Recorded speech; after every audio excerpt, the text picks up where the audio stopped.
Pràcticament 50 gossos van demostrar les seues habilitats en la pastura durant el tercer campionat d'Espanya de gossos pastors celebrat a Valderrobres, un concurs al que cada vegada participa més gent i ve de més lluny. És el tercer any, vull dir que no, ha anat sumant, l'any passat molta gent es comença a preguntar i aquest any s'ha animat molta gent de molt més lluny, no? Perquè de Galícia mateix no teníem a ningú mai i aquest any ha vingut gent de Cantàbria, de Galícia, de comunitats autònomes que aquests anys no havien vingut. Tot i que cada vegada s'inscriuen més pastors del territori, costa tindre participants del Matarranya. Un xiquet de Queretes ha vingut als iniciats, als primers xinapes gossos estos nobles, que diguem, s'ha animat per lo menos a participar, i després està la Paula de Val del Tormo, que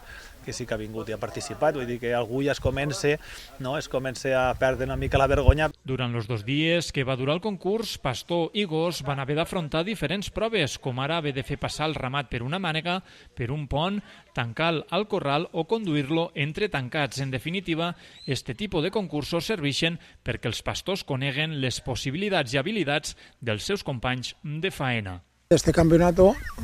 se hizo con la idea de exponer al perro a muy diferentes ejercicios, es decir, hay ejercicios muy dispares, un número importante de ejercicios en los que incluso hay unos que están o favorecen a un tipo de raza de perros y otros a otro. Es un poquito para no hacer comparaciones entre uno y otro, sino simplemente exponer los valores que pudieran tener y que luego la gente de campo, los pastores y demás, pues vean un poco y analicen en cada ejercicio qué cualidades están representando y estamos buscando, y su perro pues en qué le beneficia o qué no, o qué nivel de calidad tiene en esa cosa concreta o peca de ello. A la competició general, Òscar Murguia, acompanyat de Naru i Sura, es van dur la primera i la segona posició, respectivament. Gaizka Etzanitz i Jai van quedar en tercera posició, i a la categoria pastors, el primer classificat va ser Francisco José, en Trevor, seguit de Betty Curly, tots 2 gossos portats pel pastor local Alberto Riba.